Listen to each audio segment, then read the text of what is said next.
Bonsoir à tous, est-ce que vous m'entendez bien?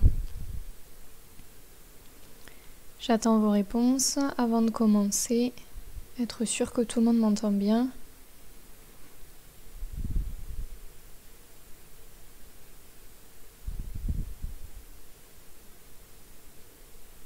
Oui, t'as pas de son Marion. Étrange. Mieux que les fois précédentes, parfait. Ah, c'est bon. Ok. Allez, super. Ok. Donc ce soir, nous, on va parler de la médicalisation en comportement.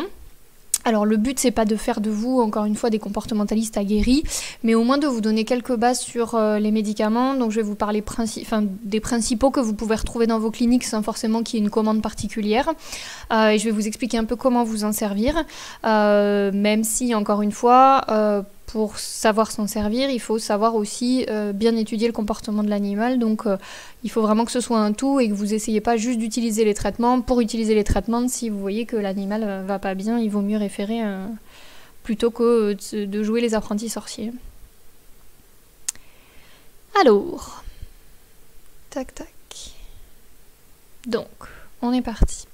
Donc vraiment, le principe, pourquoi est-ce qu'on médicalise les animaux? En fait, il faut vraiment partir du principe que une pathologie du comportement, un trouble du comportement, c'est comme une pathologie rénale, cardiaque, hépatique, etc. Sauf que c'est une anomalie au niveau du cerveau, véritablement, et donc on considère que l'animal, il est malade. Et donc, on va vraiment médicaliser quand ce trouble du comportement va générer de l'anxiété chez l'animal, va le rendre en fait tout simplement malade. Donc la médicalisation va aider le chien ou le chat, l'animal tout simplement, et le propriétaire, parce qu'en général quand vous avez un animal qui est très stressé ou quand on est sur une pathologie de HSHA, etc., pour mettre en place votre thérapie comportementale, il faudra déjà médicaliser l'animal pour qu'il puisse ensuite faire les exercices, parce que les HSHA, souvent les hyperactifs, vous allez essayer de les faire travailler les autocontrôles, comme ils n'arrivent pas du tout à se concentrer, tant que la médicalisation ne sera pas effective, on ne pourra pas véritablement mettre en place la thérapie comportementale. Donc c'est vraiment une aide et pour l'animal, pour le soulager, pour le détendre, diminuer l'anxiété, et pour le propriétaire pour mettre en place la thérapie comportementale. Et après, il faut se dire qu'il faut absolument être informé sur la durée du traitement et informer le propriétaire sur la durée d'utilisation du traitement. En général, c'est plusieurs mois et on va y revenir justement sur les différentes molécules. Alors, je vais vous faire des petits rappels quand même de comment ça va fonctionner les traitements. Donc, je suppose que vous vous souvenez un petit peu de ce schéma du système nerveux central avec nos petites synapses.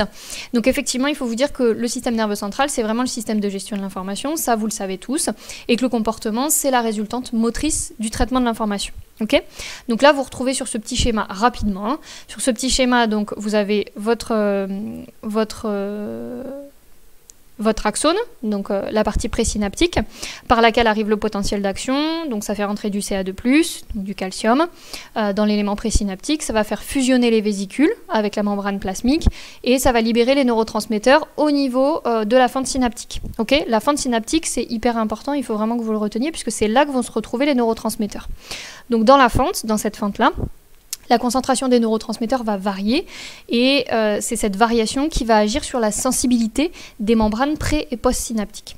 Okay, et justement, lorsqu'on a des troubles de comportement, on a la concentration des neurotransmetteurs qui va varier au sein de cette fente synaptique. C'est pour ça que je vous explique un petit peu ça, c'est pour que vous compreniez un petit peu comment ça fonctionne, pourquoi on médicalise, comment le traitement va agir au niveau justement de ces synapses. Donc justement, par exemple, quand on a de la dépression, un animal qui est dépressif, on va avoir souvent les concentrations en neurotransmetteurs qui chutent, d'accord? Alors que c'est plutôt l'inverse quand on a un animal très excité, très actif, etc. Donc, ce qu'on sait, c'est que les neurotransmetteurs, une fois qu'ils sont dans la fente synaptique, ils ont plusieurs possibilités. Soit ils vont se fixer sur les récepteurs de la membrane postsynaptique, soit ils vont se fixer sur les autorécepteurs de la membrane présynaptique, et donc ça va permettre d'effectuer un rétrocontrôle éventuellement positif ou négatif pour savoir si on doit libérer davantage de neurotransmetteurs en fonction de la concentration.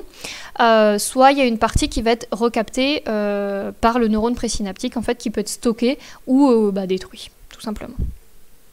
Donc, Au niveau du neurone postsynaptique, on a les récepteurs qui sont des structures protéiques. Tout ça, ça doit vous rappeler vos cours un petit peu de biologie de prépa.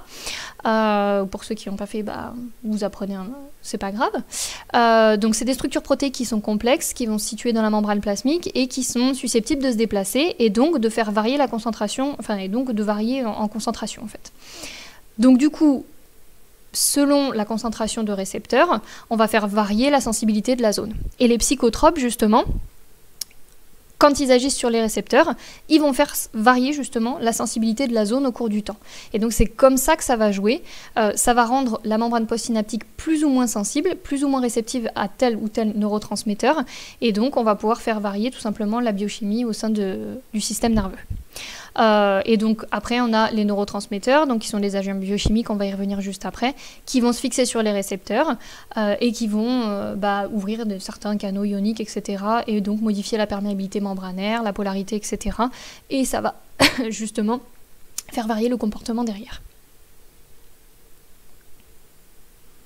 Donc je pense que vous vous souvenez à peu près des bases, de comment ça fonctionne une synapse. Alors, les neurotransmetteurs, qu'est-ce que c'est? Donc, c'est des composés chimiques qui sont libérés par les neurones, tout simplement. D'accord? Ils vont être impliqués dans des phénomènes qui sont multiples, qui peuvent être complexes, qui sont parfois contradictoires, et ils peuvent avoir des actions qui peuvent être stimulantes ou inhibitrices au niveau du système nerveux central. Donc, nous, on va s'intéresser principalement aux monoamines, donc la sérotonine, la noradrénaline, l'adrénaline dans une moindre mesure, la dopamine et le GABA. Véritablement, c'est les 4, sérotonine, noradrénaline, dopamine et GABA, qui nous intéressent dans les troubles du comportement. En fait, ce n'est pas vraiment des neurotransmetteurs, ce sont des neuromodulateurs, c'est-à-dire qui contrôlent l'expression de l'activité des neurotransmetteurs. Mais c'est un peu le même principe, on va dire que c'est un abus de langage de dire neurotransmetteur, mais c'est la même chose en soi, voilà.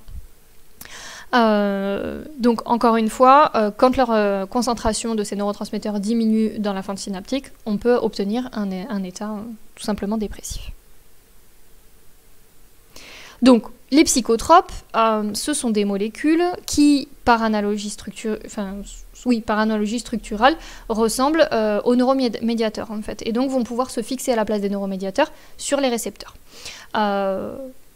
Donc s'ils se fixent sur les récepteurs, soit ils les bloquent, donc ce sont des antagonistes. Donc par exemple, vous avez le propanolol, on va y revenir après, je vais vous expliquer un petit peu ce que c'est, qui est un bêta-bloquant et qui va donc bloquer l'action de la noradrénaline.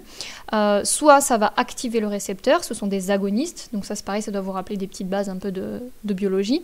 Par exemple, on a la clonidine qui est un alpha-agoniste et donc qui va se fixer sur les autorécepteurs qui vont exercer un rétrocontrôle et donc une diminution de la noradrénaline. C'est pas parce qu'on a une activation ou un blocage du neurotransmetteur qu'on aura forcément si vous avez une activation, c'est pas parce qu'il y a une activation que vous aurez une augmentation de la quantité de neurotransmetteurs. Attention, comme la clonidine, là par exemple, ça va se fixer sur un autorécepteur, mais qui fait un rétrocontrôle. Donc ça diminue quand même la quantité de noradrénaline présente dans la fente. Donc attention à ne pas faire d'amalgame en se disant ça active, donc ça augmente la quantité de neurotransmetteurs, ça bloque, donc ça diminue. Pas forcément, ça dépend sur quoi ça agit. Donc les psychotropes peuvent également agir sur la recapture des neurotransmetteurs. Donc, comme je vous expliquais tout à l'heure, les neurotransmetteurs se retrouvent dans la fente synaptique. Soit ils vont se fixer sur les récepteurs, soit ils peuvent être recapturés en fait au niveau de la membrane présynaptique. Et donc, les psychotropes peuvent diminuer justement cette recapture. Donc, si ça diminue la recapture, ça veut dire qu'il y aura plus de neurotransmetteurs dans la fente synaptique. Et donc, plus d'action de leur part. Okay, donc ça va être notamment la clomipramine et la fluoxétine qui vont inhiber la recapture des neurotransmetteurs. Okay, encore une fois, je vais y revenir sur chaque médicament, vous inquiétez pas, c'est un peu sur les différents principes. Cette conf, elle est un petit peu complexe, hein, c'est vraiment des mécanismes qui sont un peu particuliers, donc je vous inviterai à la re-regarder et à bien relire, etc. les diapos pour que vous compreniez bien comment ça fonctionne. C'est pas évident, mais une fois qu'on a compris un petit peu comment ça fonctionnait, ça marche tout seul. Et les psychotropes peuvent également avoir une action sur les enzymes. Les enzymes qui ont tendance à dégrader les neurotransmetteurs, et on a certains psychotropes qui vont les inhiber, ces enzymes, et donc on aura moins de dégradation, donc plus de neurotransmetteurs, et notamment c'est le cas de la sélégiline. Alors ce qu'il faut savoir aussi sur les psychotropes, c'est la down regulation, joli accent anglais. Donc ce qu'on sait, c'est qu'effectivement, la quantité, la concentration de neurotransmetteurs dans la fente synaptique va influencer le nombre de récepteurs sur la membrane postsynaptique. D'accord ? Plus vous allez en avoir, plus le nombre de récepteurs va diminuer. En fait, c'est ce qu'on sait. Plus on a la concentration de neuromédiateurs qui augmente, plus après un certain délai, le nombre de récepteurs va diminuer pour essayer de faire un rétrocontrôle ensuite négatif. La membrane va donc être désensibilisée et c'est ce qu'on appelle la downregulation. A l'inverse, si on a peu de médiateurs, du coup le nombre de récepteurs va augmenter pour essayer de tous les capter. Et donc la membrane va devenir hypersensible. Et ça, c'est la upregulation. Okay ? Ces psychotropes-là, ça va justement modifier la concentration en neuromédiateurs et donc modifier la quantité de récepteurs. Et c'est pour ça qu'en général, on a un temps de latence de 15 jours à peu près pour que le psychotrope soit actif, puisque la synapse, elle met environ 15 jours à s'adapter, et donc les effets sont visibles qu'à partir de ce moment-là. J'espère que c'est à peu près clair, c'est pas évident encore une fois à expliquer, vous n'hésiterez pas à re-regarder, relire, etc. Et à me poser des questions à la fin si vous avez besoin. Alors, donc maintenant on va parler des neurotransmetteurs, des différents neurotransmetteurs qui sont vraiment importants en comportement. Donc, comme je vous disais, vraiment quand on médicalise, ce que je vous disais dans les confs précédentes, on se base sur les signes cliniques, d'accord ? On ne met pas un traitement en fonction d'une pathologie, on va vraiment se baser sur les signes cliniques, et les signes cliniques sont associés à des neurotransmetteurs. Donc je vais vous parler vraiment de la noradrénaline, la dopamine, la sérotonine et le GABA. Donc d'abord on va parler de la noradrénaline. Normalement vous connaissez tous à peu près cette hormone, cette neurohormone. Donc quand on a un déficit en noradrénaline, en général, on a une altération de l'attention. On a des difficultés de concentration et de cognition, une fatigue, un manque d'énergie. Donc vraiment, on est raplapla. Donc ça va être des animaux qui vont être vraiment raplapla. Si on a un excès de noradrénaline, à l'inverse, on va avoir des symptômes qui vont être neurovégétatifs assez marqués, tachycardie, tachypnée, bindriase, sudation, tremblement, démiction émotionnelle. On a tendance à réagir au quart de tour en fait. Vous allez avoir de la sudation énormément, donc vous savez les chats qui justement en consultation ont tendance à transpirer des coussinets, tout ça c'est des symptômes noradrénergiques. Vidange des glandes anales aussi pour les chats stressés ou qui vont justement faire leurs urines ou leurs selles dans la cage quand ils viennent en voiture. Vous allez avoir des troubles du sommeil, donc des hyposomnies souvent, des animaux qui ont du mal à s'endormir, de l'hyperesthésie, de l'hypervigilance, donc des animaux qui ont tendance à tout surveiller la journée et le moindre bruit va les éveiller. Tout ce qui va être réaction de fuite, les agressions incontrôlées, donc vraiment, c'est vraiment la réaction spontanée, quoi, hein. Vraiment, c'est vraiment ça. De l'évitement, des activités de substitution, mais plutôt au début de l'activité de substitution, c'est-à-dire que c'est... donc les activités de substitution, c'est comme nous quand on se ronge les ongles, c'est pour s'apaiser, donc vous allez avoir le léchage, la boulimie, le fait de se ronger les ongles aussi, les animaux le font.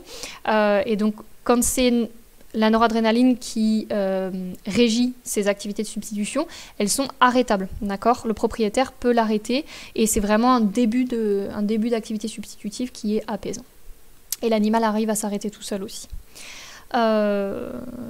Voilà, on peut avoir des crises épileptiformes ou des syncopes aussi qui sont liées à la noradrénaline. Donc c'est cette molécule, ce neuromédiateur, on le retrouve principalement en jeu dans la phobie de stade 1, donc tout ce qui va être des phobies simples, par exemple les animaux qui ont très peur de l'orage, ils vont se cacher, ils se mettent à saliver, ils sont en tachycardie, tachypnée, etc. Tout ce qui va être anxiété paroxystique, alors vous avez différents types d'anxiété chez les animaux, vous avez anxiété paroxystique, anxiété intermittente, anxiété permanente.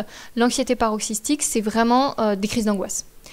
Donc un animal qui va se mettre à paniquer quand il voit la source phobogène, et dès que la source d'anxiété n'est plus présente, il redevient tout à fait normal. Et vraiment l'anxiété paroxystique, ça peut parfois s'apparenter à des crises d'épilepsie avec un animal qui est complètement paniqué, quoi. Et vous le retrouvez pas mal aussi dans l'anxiété intermittente. Donc l'anxiété intermittente, c'est une anxiété où en fait l'animal n'est pas en permanence, comme son nom l'indique, anxieux, mais il est quand même relativement anxieux et on a une conservation en fait justement de symptômes noradrénergiques, alors que dans l'anxiété permanente, on est plus dans l'inhibition. D'accord ?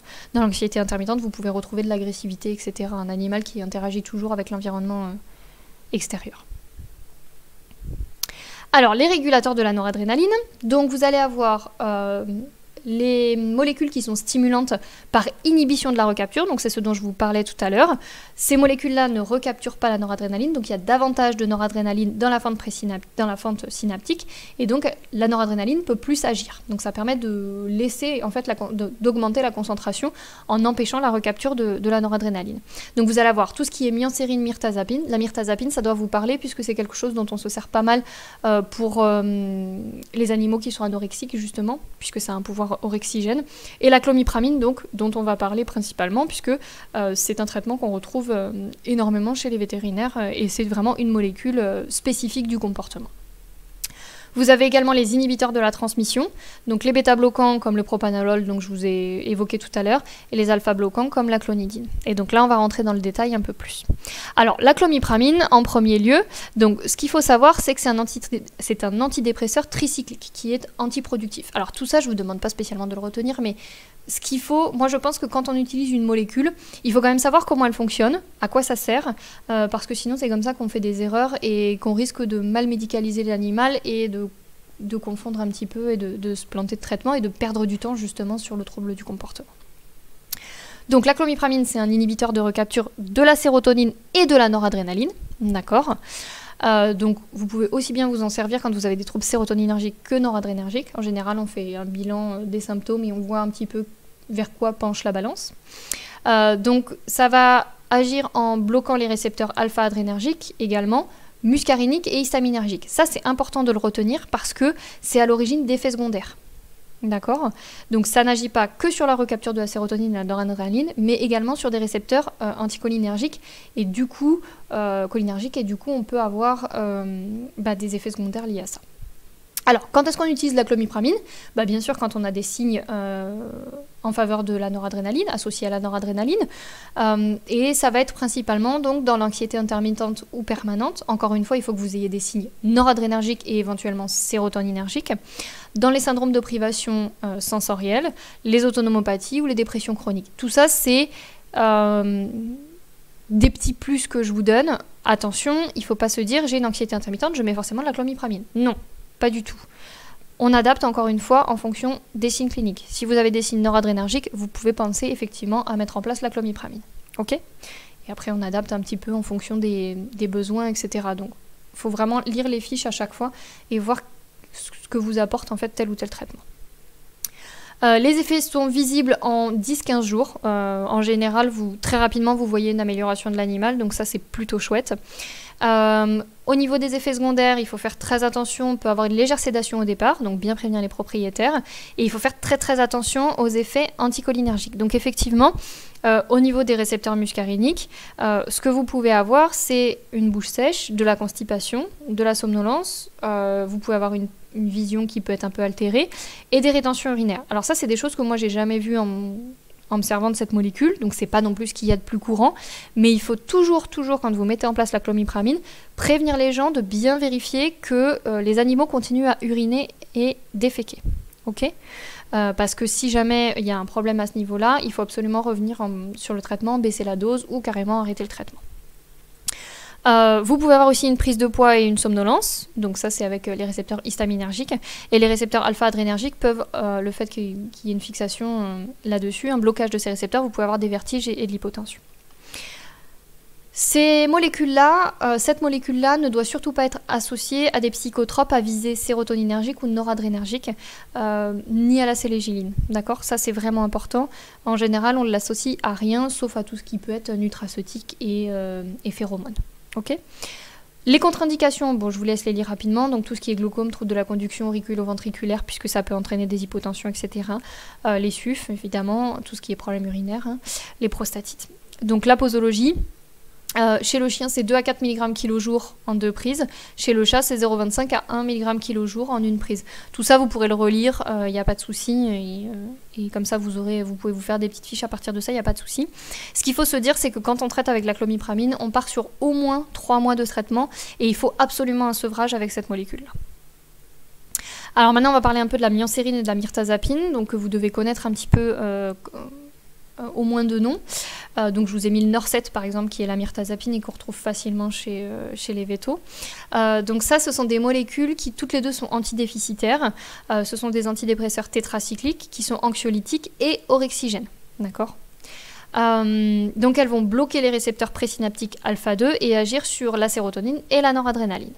Donc on va les utiliser surtout dans les dépressions, qu'elles soient aiguës ou chroniques, et dans tout ce qui va être hyporexie ou anorexie. Donc par exemple des animaux qui sont hospitalisés, notamment les chats, qui sont hospitalisés et qui se mettent complètement dans leur coin, qui sont complètement inhibés et qui refusent de manger, servez-vous de la mirtazapine sans problème. Franchement, les effets sont visibles très rapidement, au bout d'1 heure pour l'appétit, en général ça relance l'appétit tout de suite, et au bout de quelques jours pour tout ce qui va être autre signe noradrénergique.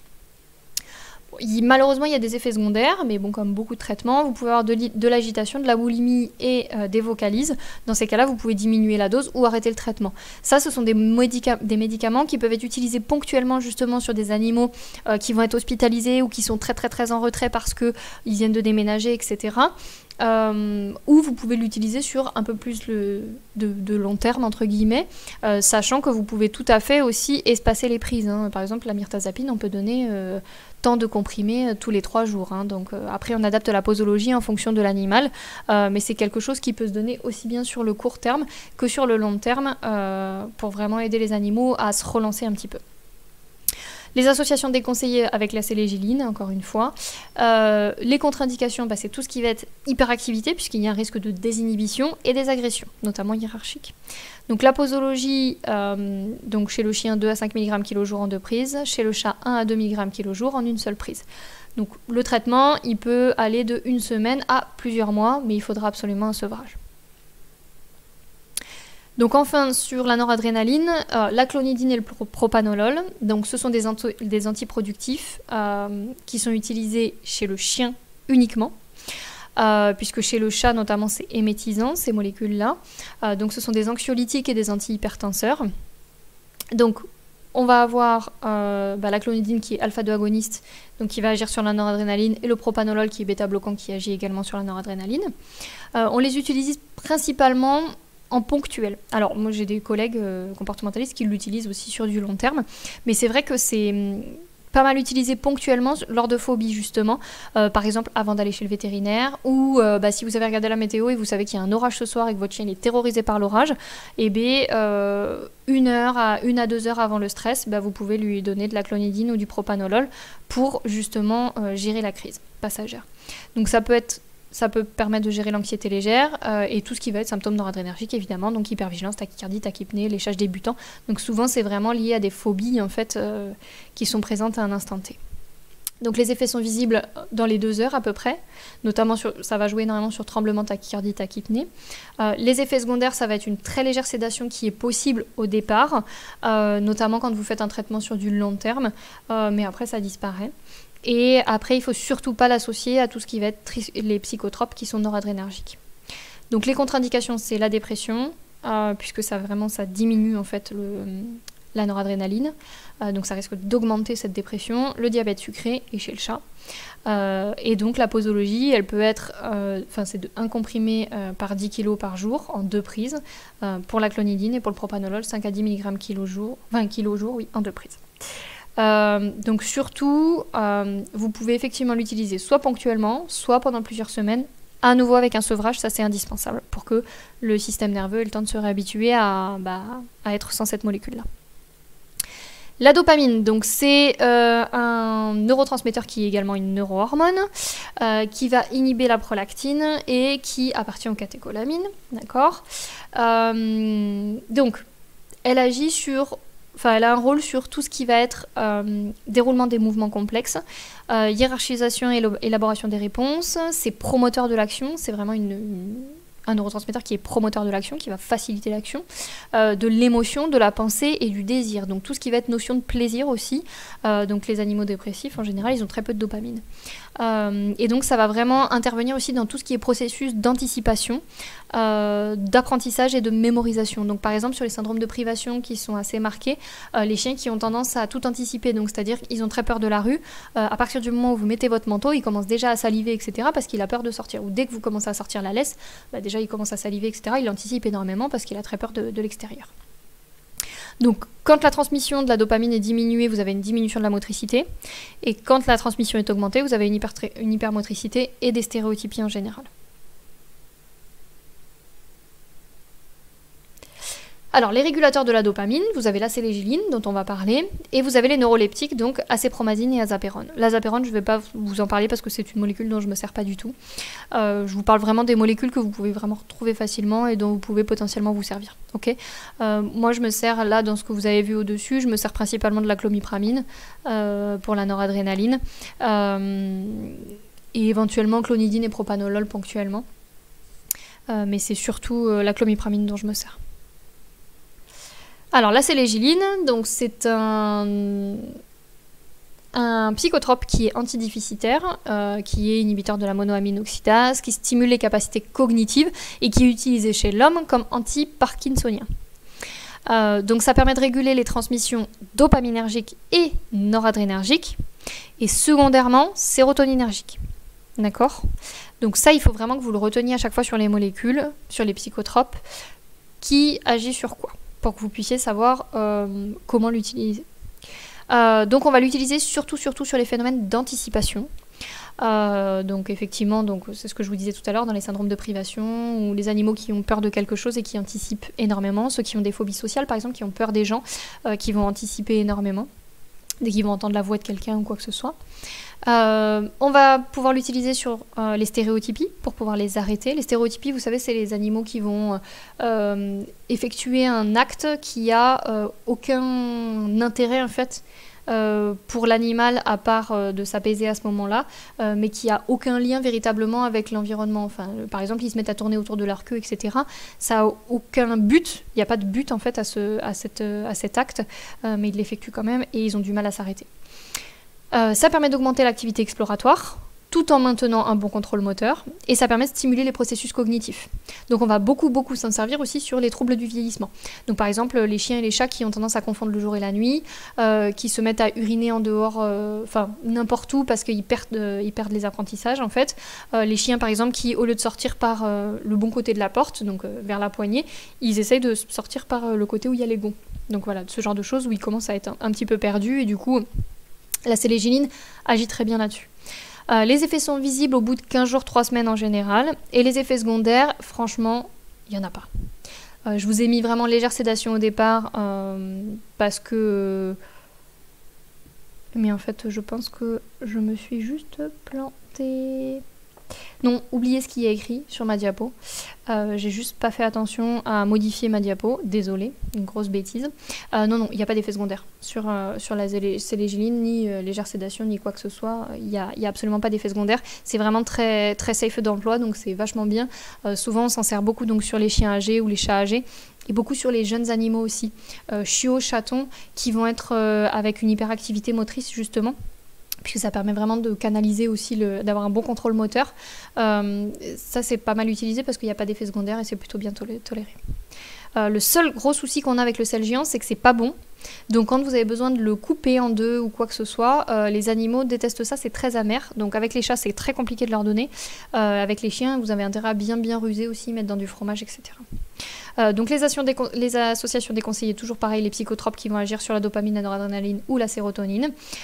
Et surtout, on effectue bien un sevrage. De toute façon, pour toutes les molécules dont je vous ai parlé depuis le début, vous effectuez un blanc thérapeutique de 8 à 15 jours avant changement de psychotrope. Okay, il n'y a pas forcément besoin d'un sevrage. La sélégiline n'a pas besoin d'un sevrage. Tous les autres, précédemment, ont besoin d'un sevrage. Par contre, la sélégiline, non. Mais à chaque fois que vous arrêtez un traitement, il faut un blanc thérapeutique, donc plus rien, pendant 8 à 15 jours avant de repasser à un nouveau psychotrope.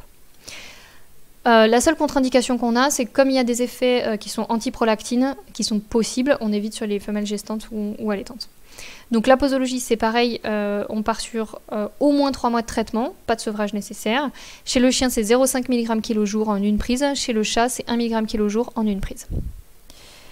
L'acépromazine, bah, ça vous connaissez puisque vous en servez pas mal notamment en anesthésie, en prémédication. Donc ça c'est un neuroleptique qui est antiproductif et sédatif, donc c'est le calmivette, hein, le fameux, dont vous entendez beaucoup parler quand justement les animaux doivent prendre les transports, etc., qu'ils ont très très peur, dans les avions, on le donne très facilement. Moi c'est pas un traitement que j'apprécie énormément parce que vous avez quand même des effets secondaires, notamment de la confusion, de l'hypotension, de la désinhibition chez les animaux agressifs, donc surtout pas chez les animaux agressifs, ça c'est très important. Et c'est vrai que comme il y a des risques d'hypotension, selon les doses que vous donnez, si vous ne pouvez pas surveiller l'animal, moi je ne le ferai pas.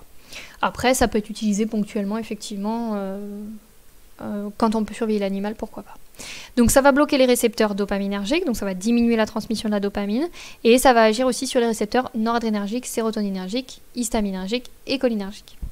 Donc on peut l'utiliser ponctuellement par voie orale pour tranquilliser, par exemple avant un long voyage, effectivement, 1 à 2 heures avant.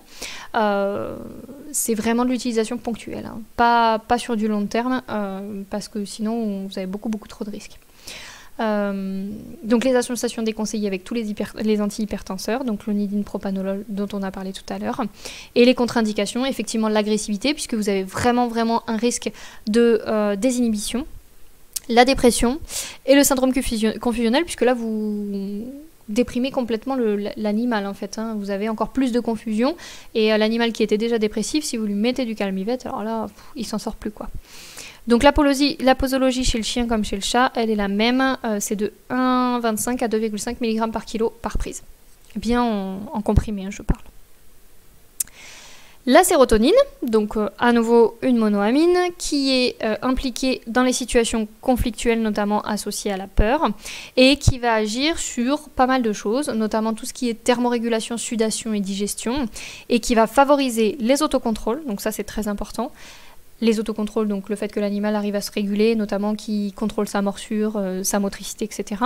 La maturation sociale, donc tout ce qui va être communication avec les autres, aussi bien avec les congénères qu'avec les êtres humains. Le détachement, par rapport à son être d'attachement, son propriétaire. Ça favorise également le sommeil et les capacités cognitives. Ça va diminuer l'appétit, la vigilance, la sexualité et tout ce qui va être agressivité, réactivité, impulsivité. Donc je pense qu'avec ça, vous voyez un petit peu comment est-ce qu'on peut s'en servir et sur quel type d'animaux on peut s'en servir. On va agir sur quel type d'animaux présente en fait ce genre de symptômes. Donc les régulateurs de la sérotonine, vous allez avoir les ISRS, donc les inhibiteurs stricts de la recapture de la sérotonine, strict ou sélectif, hein. On disait strict au départ, parce qu'on considérait au tout début quand on a découvert que tout ce qui était ISRS inhibait uniquement la sérotonine, alors qu'en fait, en réalité, ça agit aussi sur d'autres neurotransmetteurs, comme la plupart de toute façon des psychotropes agissent un petit peu tous sur tous les neurotransmetteurs, mais plus ou moins à différentes forces, quoi. Donc les inhibiteurs, les ISRS, vous avez la fluoxétine et la fluvoxamine. La fluoxétine, donc c'est le Prozac, vous en avez certainement déjà entendu parler. La fluvoxamine, c'est un peu le même principe que la fluoxétine. C'est pas tout à fait les mêmes doses et vous n'avez pas tout à fait les mêmes effets secondaires. Ça, je vais vous l'expliquer juste après. Vous avez les inhibiteurs mixtes de la recapture aussi, donc tricyclique dont on a parlé tout à l'heure, clomipramine, tétracyclique, donc myrcérine et myrtazapine. Tout ça, ça agit sur la sérotonine. Vous avez aussi la périactine qui va bloquer la transmission, ça je m'en sers pas du tout. Et vous avez l'alphasium qui va avoir une action sérotoninergique indirecte, et je vais vous en parler aussi juste après, puisque l'alphasium vous devez connaître un petit peu. Alors la fluoxétine ou fluvoxamine, donc ça c'est ce que vous connaissez pas mal, la fluoxétine, donc le Prozac. C'est un antiproductif, un anti-impulsif et un anxiolytique.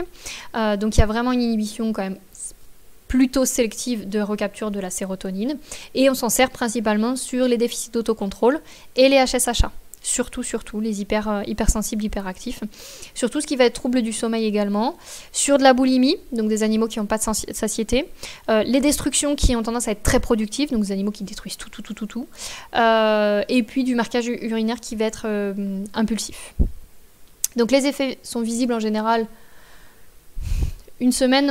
Bon, ça c'est ce que je vous ai mis parce que c'est ce qui est écrit vraiment dans les textbooks, mais en réalité, en général, on voit des effets au bout de 15 jours. Mais vous pouvez déjà voir des effets, notamment les effets secondaires en fait dès le début, mais des vrais effets apaisants, etc. en général au bout de 10-15 jours. Donc les effets secondaires, ça c'est très très très classique.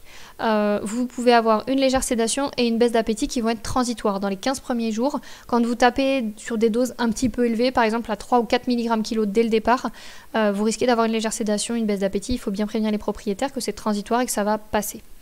Vous pouvez avoir des tremblements. En général, les tremblements, c'est signe d'un surdosage. Donc il faut diminuer un petit peu la dose, mais parfois c'est juste transitoire aussi. Donc à voir en fonction de l'animal si on peut diminuer la dose ou pas. Anurie et constipation chez le chat, ça je l'ai jamais vu, mais il faut vraiment taper sur des grosses doses. Et par contre, tous ces effets secondaires sont beaucoup moins fréquents pour la fluvoxamine. D'accord. Les associations déconseillées, tout ce qui est antidépresseurs, sérotoninergique et la sélégiline, absolument. Les contre-indications, les anorexiques, puisqu'effectivement ça entraîne en général une baisse d'appétit. Les insuffisants rénaux et hépatiques et ceux qui présentent des troubles urinaires. En général, quand on utilise le Prozac, on part sur au moins 6 mois de traitement et il faut absolument un sevrage. Donc une diminution progressive de la posologie. Chez le chien, donc 1 à 4 mg kg jour, sachant qu'entre 1 et 2, vous êtes sur des doses désinhibitrices, entre guillemets, productives, alors qu'entre 2 et 4, vous êtes sur des doses antiproductives. Donc faites attention, si vous avez un chien qui est au contraire très hyperactif, il faut que vous soyez au minimum à 2 mg kg. Parce que sinon vous allez le désinhiber si vous êtes en delà. Donc ça se prend en une seule prise, c'est indispensable. Il faut bien le préciser aux clients à chaque fois ce que je vous ai mis, là, 2 prises, 1 prise, etc. C'est vraiment important puisque c'est des médicaments qui vont agir, qui sont soit concentration, soit indépendants, donc il faut absolument bien respecter la posologie. Donc pour la fluvoxamine, c'est 3 à 6 mg kg jour en 2 prises pour chien et chat. Par contre, chez le chat, pour la fluoxétine, c'est 0,5 à 1, voire 2 mg kg jour, par contre en une seule prise également. Alors que la fluvoxamine, c'est en 2 prises. Ça, il faut vraiment faire attention à ça. Alors les nutraceutiques, donc on va avoir l'alphasium, justement dont je vous parlais tout à l'heure. Donc dans l'alphasium, vous avez du magnésium et de l'alpha-lactalbumine. Donc on s'en sert aussi bien chez le chien que chez le chat. Alors le seul problème, c'est que l'alphasium, ça n'existe qu'en 5. Donc le 5 là, le alphasium 5. Pour les animaux qui sont assez gros, il faut donner je ne sais combien de gélules. Donc c'est pas hyper pratique, c'est plus adapté pour les petits animaux. Par contre, effectivement, il faut se dire que l'alpha-lactalbumine est très riche en tryptophane et le tryptophane, c'est un précurseur de la sérotonine. Donc pendant un moment, il disait que justement, quand on avait des déficits en sérotonine, il fallait avoir une alimentation qui soit enrichie en tryptophane pour favoriser la production de sérotonine. Mais en réalité, en général, ça ne suffit pas d'avoir une alimentation riche. Donc ça permet de soutenir tout ce qui va être état de stress et prévention de stress qui vont être prévisibles. Donc par exemple, avant d'aller chez le vétérinaire, avant un orage, etc. Donc des stress qu'on peut prévoir. On peut l'utiliser aussi bien sur le court que sur le long terme, donc en ponctuel comme sur plusieurs mois, et on peut l'associer avec n'importe quelle molécule, psychotrope, neuroleptique, tout ce que vous voulez. Et enfin, donc on finit sur le GABA, donc qui lui est un acide aminé inhibiteur. Véritablement, c'est l'acide aminé inhibiteur par excellence, donc il va bloquer l'action des autres types de neurones. Les régulateurs du GABA, donc vous allez avoir les benzodiazépines. Vous allez avoir les nutraceutiques, donc le Zilken, l'Ancital, l'Adaptil et l'Alphasium. Et tout ce qui va être phytothérapie, PetSchool, Zenmiloa et Zensup. Donc moi je vais vous parler rapidement des nutraceutiques et des phéromones que vous connaissez, qu'on retrouve le plus facilement. Donc vous allez avoir l'Adaptil en comprimé. Donc où il y a du GABA dedans, de la L-théanine, du tryptophane et des vitamines. Donc ça va véritablement agir sur les troubles basés sur le GABA et la sérotonine. Et on peut l'utiliser, l'Adaptil en comprimé, lors de situations de stress qui vont déclencher des signes de peur. Donc tout ce qui va être allaitement, tremblement, gémissement, léchage, etc. Donc par exemple aller chez le vétérinaire, un orage, encore une fois, un voyage. Ça vous pouvez l'utiliser avant sans problème. Chez le chien, c'est uniquement chez le chien d'ailleurs, l'Adaptil, pardon. Enfin, l'AMM n'est que chez le chien, comme la clomipramine, sauf que la clomipramine, on s'en sert également chez le chat, et on peut également se servir de l'Adaptil chez le chat, mais normalement, l'AMM est que pour le chien. Donc chez le chien, on l'utilise ponctuellement, vraiment, sur une courte période, moins de 5 jours. Les effets sont visibles dans les 2 heures, ça dure à peu près une journée, enfin 12 heures. Et chez le chat, voilà, il n'y a pas eu de tests qui ont été réalisés, mais par contre, il y a pas mal de confrères qui l'utilisent. Donc, ils utilisent la même posologie que chez le chien, un demi-comprimé pour 5 kg. De toute façon, il n'y a pas vraiment de contre-indication chez le chat, puisque tout ce qu'il y a dans l'adaptyle en comprimé ne présente pas de contre-indication pour un chat. En fait, il n'y a pas de molécules qui posent problème. Donc, après tout, pourquoi pas s'en servir? Et donc, pareil, ce sont des molécules qu'on peut... Tout ce qui est nutraceutique, phéromone, vous pouvez l'utiliser avec n'importe quel psychotrope et n'importe quel traitement. Alors, peut-être pas mettre Zilken et Alphazium ensemble, il n'y a pas vraiment d'intérêt, par contre. Mais vous pouvez combiner un nutraceutique ou des phéromones avec des psychotropes sans souci. Ou des neuroleptiques. Le Zilken, donc ça vous le connaissez bien aussi, donc c'est sous forme de gélules de 75, 225 ou 450 mg, c'est de l'alpha-casozépine, donc ça existe aussi bien chez le chien que chez le chat, et ça va vraiment stimuler le système GABAergique. Donc pareil que l'adaptyle ou que l'alphazium, soutient lors des états de stress ou en prévention, et les effets sont visibles en général dans les 15 jours. Par contre, c'est tout à fait possible de l'utiliser en ponctuel. Vous pouvez doubler la dose, tout simplement. Par exemple, avant de venir chez le vétérinaire, vous savez que votre animal est très stressé, hop, double dose sur l'animal, sans problème. Et vous pouvez l'utiliser à long terme, sans souci, 1, 2 mois, même plus, aucun problème. C'est assez appétant, donc il suffit pour le chat d'ouvrir la gélule et de répartir sur l'alimentation. L'animal le prend très bien. Donc pas de souci, encore une fois, toute association possible. L'Anxitane, alors peut-être que certains d'entre vous en ont déjà entendu parler, en ont vu chez les vétérinaires chez qui vous avez travaillé ou vous avez fait des stages. Donc c'est de la L-théanine à l'intérieur, ça peut agir aussi bien chez le chien que chez le chat. C'est à nouveau un agoniste GABAergique et donc toujours pareil, prévention des états de stress ou soutien des états de stress. Ça agit en général en 15 jours. Et on peut l'utiliser à peu près 1 à 2 mois, un peu comme le Zilken en général, on fait par cure en fait, mais on peut tout à fait l'utiliser sur le long terme aussi sans souci. Les phéromones. Donc, chez le chien, vous avez l'adaptyle, donc on vient d'en parler sous forme de comprimé, ça existe également sous forme de prise et de spray. Donc dans l'adaptyle, ou de collier aussi, de collier, donc en fait c'est un analogue des phéromones apaisantes de la chienne allaitante. Donc chez les chiots ça permet vraiment de prévenir tout ce qui va être stress prévisible, donc les changements d'environnement.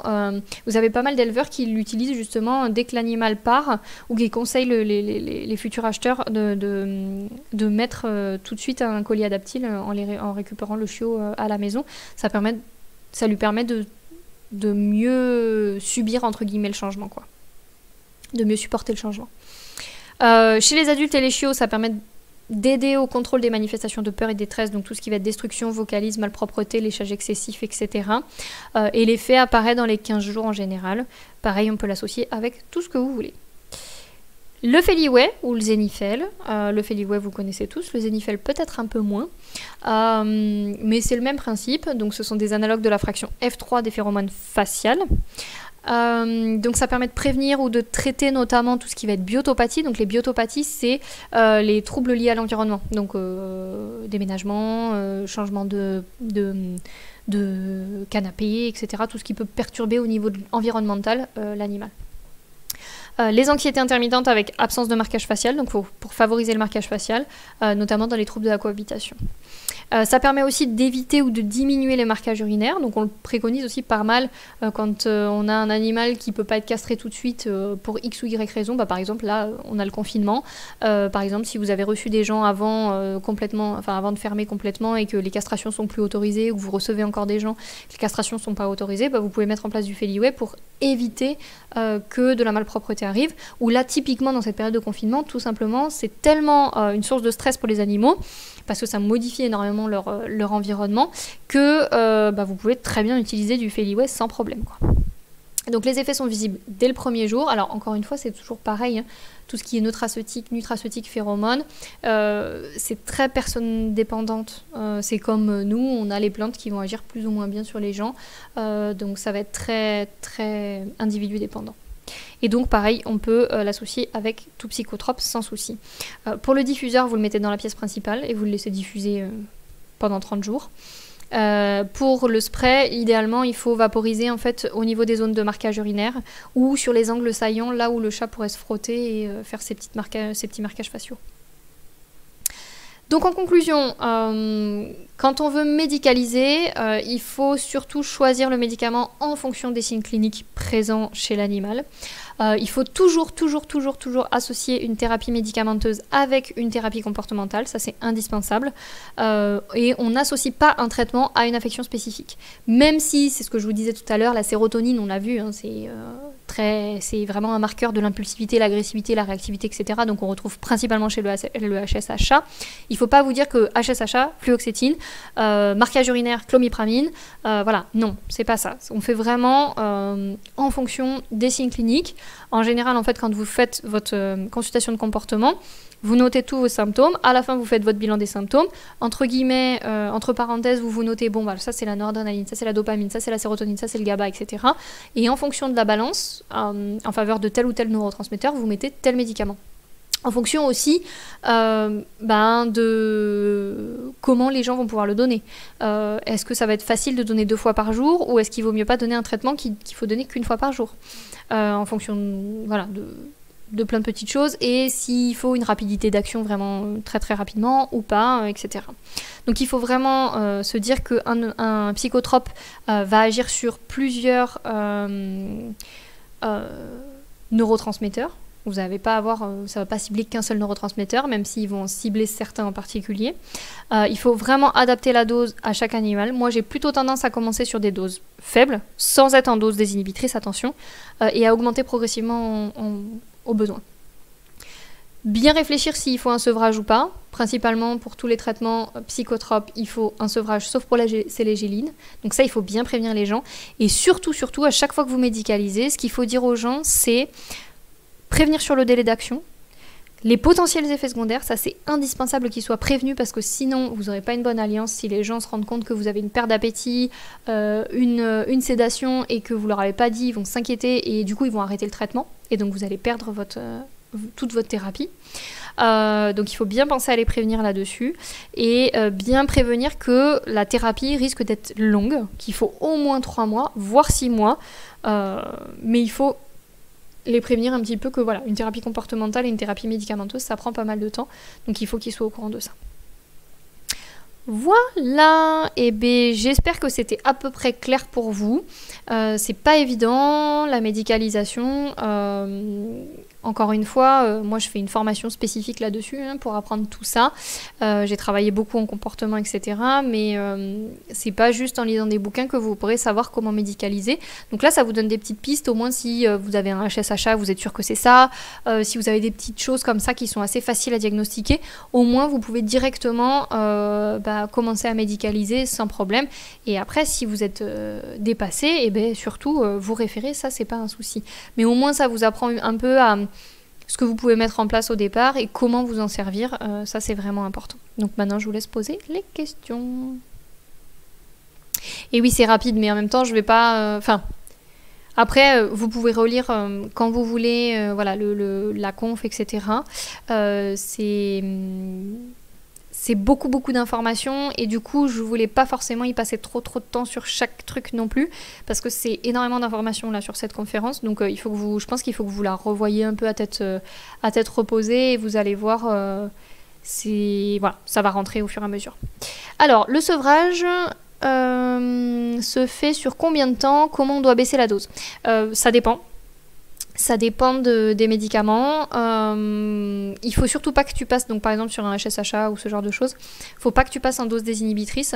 Donc moi souvent je diminue la dose progressivement. Si j'étais à 4 mg kg, je vais passer à 3,5, puis 3 mg kg, puis 2,5, puis 2, et on voit un petit peu ce que ça donne. Ce qu'il faut savoir, c'est que chaque sevrage, en fait en gros, il faut que tu considères que ton temps de sevrage, ce sera... un nombre de... je sais pas comment l'expliquer.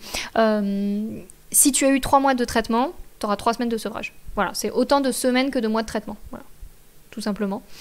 Donc si tu as eu 1 an de traitement, tu vas avoir 12 semaines de sevrage.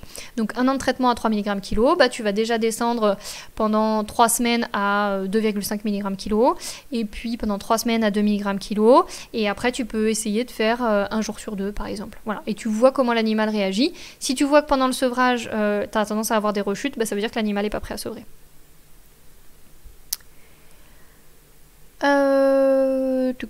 comment on peut revenir sur le PPT? Vous aurez tout, enfin le lien sur lequel vous me regardez, en fait la conférence est totalement disponible, donc sans problème. Et après si vous voulez que je vous envoie les PPT, il faut juste que j'y pense, que je vous les mette en PDF et que j'arrive à vous les fournir sans souci. Tu conseilles quoi pour les animaux très stressés avant un rendez-vous chez le vétérinaire? Ah, c'est vrai que j'en ai pas parlé de ça. J'ai pas du tout parlé de la gabapentine parce que je ne sais pas. J'en ai pas parlé. Il n'y a pas beaucoup d'études qui sortent encore. Il y a une thèse qui est en cours là avec une des étudiantes qui est en 4e année.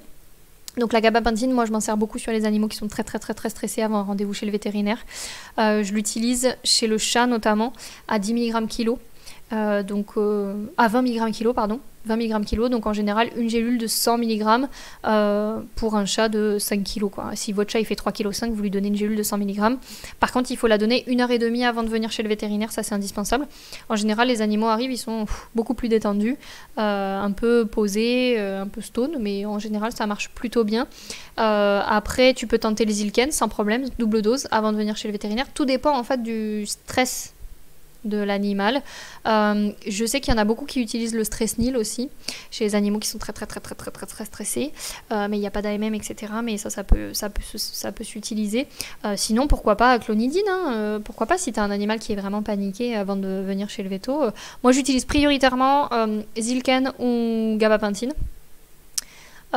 Et après, j'essaie de travailler aussi avec les gens, enfin, j'essaie de voir s'il y a vraiment que ça qui stresse l'animal ou pas, et tu travailles le plus possible en positif. Et alors, c'est compliqué en fonction de la structure dans laquelle tu habites, enfin, dans laquelle tu t'exerces, mais tu peux tout à fait aussi dire aux gens de revenir régulièrement pour que l'animal juste vienne, sans forcément que tu lui fasses des misères à chaque fois et qu'il s'habitue positivement à la clinique vétérinaire. Finalement, tu nous as présenté plusieurs molécules qui peuvent traiter le stress ponctuel, genre transport qui revient fréquemment en consultation. Qu'est-ce que tu nous conseillerais en priorité sur des trajets chien ou chat de 2 heures, de 12 heures? Par exemple, j'ai entendu dire que l'ACP pouvait faire l'effet inverse sur un chat. Est-ce vrai? Encore une fois, moi, l'ACP, j'aime pas du tout l'utiliser quand tu peux pas... surveiller ton animal parce que tu as un risque d'hypotension, mais après tout, pourquoi pas. On s'en sert beaucoup dans les trajets justement très longs, le Calmivet, hein, l'ACP. Why not? Moi j'aime beaucoup la gabapentine, vraiment, quand on est sur des trajets, ou du Zilken double dose. Tout ce qui va être chat en transport, tu peux aussi mettre Feliway plus Zilken, Feliway plus gabapentine, moi c'est ce que j'aime beaucoup, et éventuellement l'ACP. L'ACP qui fait l'effet inverse sur un chat, non. En général, ça les stone bien et ça les apaise bien. Alors, si on a des arrêts de quelques jours dans le traitement, le propriétaire oublie par exemple, y a-t-il un retour des troubles comportementaux rapidement? Est-ce que ça pourrait compromettre la cure? Il peut y avoir, alors compromettre la cure pas forcément, mais en tout cas il peut y avoir un retour des troubles comportementaux, oui. Tout dépend depuis quand le traitement est mis en place, etc. Idéalement, il faut bien avoir une bonne alliance avec le propriétaire et bien lui expliquer que c'est important d'avoir une bonne observance et de respecter tous les jours le traitement, parce que sinon il y a des risques que ça chute. Après, si c'est un oubli, c'est pas dramatique, vous n'allez pas forcément avoir une rechute cata, mais ça peut perturber un petit peu en tout cas l'animal. Et c'est ce qui se passe par exemple pendant le sevrage, hein, quand tu diminues la dose, malheureusement tu es obligé de revenir sur la dose initiale parce qu'en fait l'animal n'est pas prêt à être sevré. Le Stress-Nil, non, c'est des injections. Oui, c'est chez le cochon. Et le dosage, je ne me souviens plus, je l'ai écrit quelque part, j'essaierai de te retrouver ça. Mais oui, c'est pour les cochons. Et bon, on s'en sert aussi et ça marche pas trop mal. On peut associer les nutraceutiques type Zilken avec des psychotropes. Oui, sans problème. Est-ce que dans certains cas, il y a médicalisation à vie sur des chiens très difficiles? Oui, c'est possible de devoir médicaliser un chien à vie. Tout dépend de l'animal, de quand est-ce que tu l'as pris, quand est-ce que tu as commencé la médicalisation. Par exemple, sur des HSHA que tu médicalises très tôt, tu peux parfois arriver à un bon sevrage. Après, ça dépend du mode de vie aussi et de ce que les gens peuvent mettre en place. Oui, tu peux les sevrer au bout d'1 an, 2 ans, c'est tout à fait possible. D'autres, c'est pas du tout possible. Et il y en a qu'on prend très tard. Et du coup, malheureusement, on est obligé de les médicaliser à vie. Après, encore une fois... Alors, je sais qu'il y en a plein qui sont contre les psychotropes, etc. Moi, je pars du principe que c'est comme un médicament pour le cœur, pour les reins, etc. Même si tu as des effets secondaires, après tout, est-ce qu'il vaut mieux pas que ton animal, admettons qu'il vive 2 ans de moins, d'accord, parce que tu as des effets secondaires, est-ce qu'il vaut mieux pas qu'il vive 13 ans bien dans ses pattes plutôt que 15 ans malheureux, quoi. Donc, c'est vrai que moi, je suis pas forcément contre médicaliser à vie. Après, c'est pas le but, surtout s'il n'y a pas besoin. Mais c'est pour ça que moi, souvent, j'essaie des sevrages, etc. hein, régulièrement. De toute façon, les étudiants, vous en êtes témoins pour ceux pour lesquels j'ai médicalisé les animaux. On essaye de sevrer. Après, ça marche ou ça marche pas. Et on s'adapte en fonction de chaque animal. Je ne suis pas sûre d'avoir tout compris pour la clomipramine. Selon les symptômes, j'ai cru comprendre qu'on l'utilisait pour soigner les animaux qui présentent un excès de noradrénaline. Comme la clomipramine agit en inhibant la recapture de la noradrénaline, après il devrait y avoir encore plus de noradrénaline. Alors, c'est pareil, la clomipramine, c'est comme comment ça s'appelle, la fluoxétine, ça peut s'utiliser à faible dose ou à forte dose. Donc fluoxétine et clomipramine sur le chien, c'est 1 à 4 mg kg. Entre 1 et 2 mg kg, tu es sur des doses désinhibitrices. Entre 2 et 4, tu es sur des doses inhibitrices, antiproductives. Donc ça va agir différemment en fait sur ta noradrénaline. Soit ça va la recapturer, soit ça va diminuer en fait la quantité de noradrénaline dans ta fente, soit ça va l'augmenter en inhibant la recapture. Donc ça c'est vraiment dépendant de ta posologie et effectivement je ne l'ai pas précisé, donc je comprends que tu n'aies pas compris. Mais encore une fois, c'est comme la fluoxétine. Donc tu peux avoir effectivement une action aussi bien excitatrice, si je puis dire, relance de l'exploration, etc., comme une action inhibitrice. Donc sur des chiens, par exemple, qui vont être en syndrome de privation, qui ont tendance à être très inhibés, etc., moi, je vais utiliser des faibles doses. Mais parfois, même à une faible dose entre 1 et 2 mg kg, en fait, tes symptômes, ils sont tellement productif, beaucoup de tachycardie, beaucoup de tachypnée, beaucoup d'anticipation, beaucoup de stress assez marqué, beaucoup de fuite face au danger, etc. Qu'en fait, il faut que tu passes en dose antiproductive, même si ton animal il a tendance à être inhibé. Donc vraiment, tu adaptes, mais en dessous de 2 mg kg, en fait, tu es sur des doses, désinhibitrices, quoi, entre guillemets. Voilà. Est-ce qu'il y a d'autres questions avant que je vous laisse ? La fluvoxamine, à part d'avoir moins d'effets secondaires que la fluoxétine, ça a d'autres particularités en termes d'indication? Non, c'est exactement la même chose. C'est juste qu'effectivement, par exemple, moi je m'en suis servie là sur une chaîne d'étudiantes parce qu'elle avait tendance à justement avoir une dysorexie. Avec le Prozac, avec la fluoxétine. Et le problème, c'est que c'est déjà une chienne qui était maigrichonne. Donc du coup, si en plus tu lui mets de la fluoxétine, ça pose problème. Alors que finalement, avec la fluvoxamine, on n'a plus du tout eu cet effet secondaire. Et on a pu quand même médicaliser l'animal sans perdre les avantages de ces ISRS-là, quoi. Pour le Zilken, y a-t-il un risque de surdosage? Ah oui, et puis autre chose pour la fluvoxamine, c'est des doses beaucoup plus élevées. Donc c'est un peu plus casse-pied en général pour médicaliser. Mais bon, après... donc pour le Zilken, y a-t-il un risque de surdosage? Pas à ma connaissance. Après, j'avais ouï dire sur certains articles que si tu dosais vraiment très très très fort, tu pouvais retrouver une sédation chez l'animal. Ce qui peut sembler un peu logique aussi, mais normalement non, tu n'as pas d'effet secondaire particulier. D'autres questions? Jeudi, normalement, on fait la conférence sur les chiens de catégorie. J'ai pas l'impression que ça motive énormément de monde, alors que j'avais eu pas mal de personnes qui étaient intéressées. Donc il faudrait quand même me dire si ça vous intéresse ou pas, cette conférence. Parce que sinon c'est dommage de perdre entre guillemets du temps pour une conférence comme ça. Mais ce qu'on pourrait faire aussi pendant cette conférence, c'est que... merci Céline, c'est toujours là. Ce qu'on pourrait faire aussi, c'est... je sais pas si ça va être court ou pas. J'essaye de faire des confs qui sont pas trop longues. Aujourd'hui, elle était peut-être un petit peu moins longue que les autres. J'ai essayé de faire ça un peu plus rapidement. Mais je pense qu'on peut essayer, si jamais elle est plus courte, de faire vraiment un question-réponse à la fin, parler de tout. Et je voulais même vous proposer une conférence où il n'y a pas de thème. Tout simplement, vous posez toutes les questions que vous avez.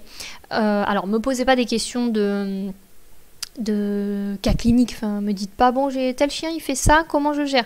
Si c'est des petites questions, pourquoi pas? Et je pense qu'on peut faire carrément donc une conf question-réponse et parler du confinement et de comment gérer les animaux pendant le confinement et comment anticiper l'après. Je pense que ça peut être pas mal aussi parce que je pense qu'il y a pas mal de vous qui se posent des questions et je vais le proposer pas mal au poulot aussi. Je sais pas s'il y en a beaucoup qui regardaient aujourd'hui parce que ça les concerne moins en général, ceux qui sont en A1, A2, A3. La médicalisation, c'est moins quelque chose qui les intéresse, ils sont pas encore dans le bain. Mais par contre, pour le confinement, je pense que ça peut être pas mal qu'on discute de ça. Si ça vous intéresse, vous me direz. De toute façon, je vais remettre un message sur Facebook. Et voilà.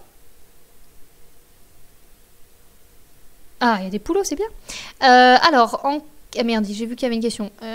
Bastien, un excès de marquage urinaire non expliqué sur un chat, quoi en première intention? Alors, déjà, il faut que tu vérifies sûr qu'il soit bien castré. Parce qu'on a eu des cas, par exemple sur des chats trouvés dans la rue, des cas de marquage urinaire. Le chat, il fait qu'uriner. Tu regardes dans le scrotum, il n'y a rien, sauf qu'en fait, les gens l'ont trouvé comme ça. Et en fait, les 2 testicules sont intra-abdominaux. Et donc, du coup, tu as du marquage urinaire lié à ta testostérone. Donc, bien vérifier qu'il soit bien castré. Si ça a été fait par toi ou par quelqu'un de la clinique, c'est bon. Si tu as un excès de marquage urinaire, il y a forcément une explication. C'est pas possible que ce soit non expliqué. Ou alors, dans ces cas-là, c'est médical. Donc vérifier que tu n'as pas de cystite ou quoi que ce soit derrière, mais il y a forcément quelque chose. Donc il faut que tu regardes si par exemple il ne voit pas un chat à l'extérieur, s'il n'y a pas des odeurs, s'il n'y a pas des choses comme ça. Après en général sur du marquage urinaire marqué ou de la malpropreté urinaire, moi j'utilise facilement la clomipramine chez le chat. Très facilement. Après si tu n'as que ça et que l'animal va bien, tente le Zilken et le Feliway. Hein. Moi, je ferais ça en priorité. Zilken Feliway. Si, je médicalise potentiellement. Mais en fait, ça dépend. Toujours pareil. Logiquement, il faut que tu cherches vraiment ta cause. Il y a forcément une cause à un marquage urinaire. Enfin, c'est pas possible. Ou alors l'environnement est pas bon. Ou il y a quelque chose qui va pas. Mais il va pas faire du marquage juste pour faire du marquage. C'est pour lui, il doit manifester quelque chose. Donc tu vérifies. Sinon, Zilken Feliway et t'explores bien, quitte à référer à un confrère si tu sais pas trop quelle question poser.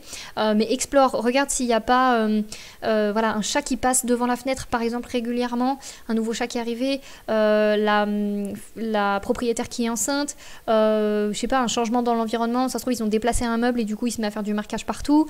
Bien vérifier ça, bon, la puberté, etc., bon, toutes les choses basiques. Et Zilken Feliway en priorité. Si tu n'as absolument aucun autre signe d'anxiété à côté, rajouter des litières, bien améliorer l'environnement, etc. Si vraiment pas mieux, tu peux tenter la clomipramine sans souci. Mais à petite dose, tu fais attention. Et donc 0,25 à 1 mg kg. Tu commences toujours à petite dose, plutôt 0,25 mg kg chez le chat. Et tu augmentes au besoin, 0,25 à 0,5. Et puis tu vois ce que ça donne. Mais il y a forcément une cause. En cas de vomissement chronique, y a-t-il un risque de sous-dosage? Les délais d'absorption varient-ils entre ces molécules? Oui, tu as un risque de sous-dosage si l'animal vomit juste après avoir ingéré le médicament. Donc il faut être sûr que ton traitement a été ingéré il y a plus d'1 heure, voire 2 heures. Et si ton animal il vomit de manière chronique, peut-être qu'il y a un problème, donc il faut explorer. Tac, tac, tac, tac, tac. Confinement parfait, ça vous plaît, ok, on en rediscutera. Petite remarque, j'avais demandé au congrès AVAC en conf, il y a bien possibilité d'atonie physicale chez le chat avec le Prozac, mais rare, ce qui explique ce qu'on a eu avec la mienne. Oui, effectivement, oui, c'est vrai que c'est c'est le seul chat où j'ai vu ça, effectivement, avec une diminution des urines, mais c'est vraiment très très rare. Enfin, moi, je l'ai quasiment jamais vu sur les chats, à part la tienne, malheureusement. Ça arrive. Ok, écoutez, allez, dernière question à laquelle je réponds et après je vous laisse. Je vous remets un petit message sur Facebook et comme ça on rediscute de la conf de jeudi et de tout ça. Et on essaie de s'organiser une conf sur le confinement et sur toutes les questions que vous avez. Alors, en cas de marquage urinaire intermittent à un unique endroit dans une maison, est-ce que ça signifie quelque chose de spécial? Oui. Je pense que si c'est un chat... si c'est intermittent, c'est que probablement c'est de la frustration, de l'énervement, quelque chose. Peut-être qu'il a été grondé, ce chat, et que du coup, à chaque fois qu'il se fait gronder, il va uriner. Il faut essayer de savoir à chaque fois pourquoi est-ce qu'il urine. Et surtout, quand tu as du marquage intermittent à un endroit particulier, il faut bien que tu nettoies derrière. Donc tu désinfectes, tu nettoies, tu laves avec du produit classique. Et puis derrière, tu neutralises les odeurs avec eau pétillante ou vinaigre blanc. Voilà. Et bien avec plaisir, je vous souhaite une bonne soirée à tous et puis je vous dis à jeudi.